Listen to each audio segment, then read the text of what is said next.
What's up everyone, it's Justin from Watto Combat Canada. We had a post earlier this week on Instagram and Facebook.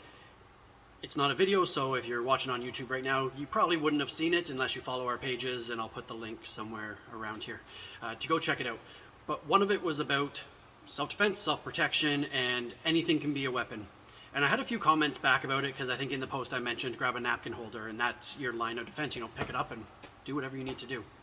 So I thought I would go in just quickly about some improvisational weapons that some people jump to right away and other people may not think about a whole lot, or their thoughts on it I'd be iffy with and be very careful with. So I think the easiest one people think of is, a water bottle and you'd pick it up and smash someone over the head like a bar fight would, or an umbrella, or if you're, Patrick Swayze from Roadhouse and you're grabbing that pool cue and swinging it around. They may not be items that you have around all the time with you. So one of the things that I had comments about and someone was asking about and saying, oh, I would take my keys and I would put them between my fingers. And I've heard this before. And they get their keys and they put it in their knuckles as if they're Wolverine and they think they'd slash someone. The problem with this is this, as much as I make a fist, this isn't tight. It's going to wobble. It's going to hurt my knuckles. I don't think that's your smartest idea. You're better off, if anything, just getting a single key and pressing it hard between your thumb and pointer this way, and the rest in the ball in the fist, and coming in sideways. Just a little bit of a tip. That's going to be a lot stronger back and forth that I could do some damage with and just stab and pokes. That's better than trying to make a whole fist of bladed weapons. Don't do that. One of the ones that it may be becoming less and less popular as we move into the tech ages is the magazine, right? Or a newspaper and rolling that up. Now, when I've taught this before, people roll up the magazine and they think it's like, punishing a dog, and slapping them with it. No.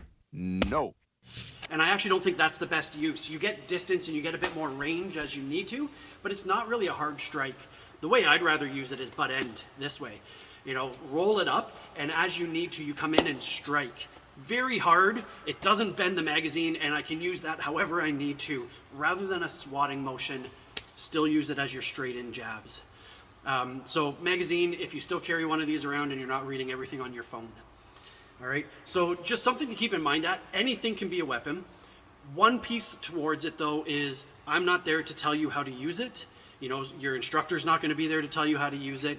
And for Canadian law, if you've used something as a weapon, you have to be able to now talk about why you used a weapon. If someone just came in with punches and you pull out a weapon and start beating them with it, you're going to get charged. It's not going to work that way. So you have to have reasonable and justifiable actions. All right. If they had a knife and they came in and you're like, I needed to do anything and I got something in front of me and it did damage, here's the reason I used that amount of force. Sure. You still have to defend yourself against that though. So don't think that just because they attacked you, you can do whatever you want to them.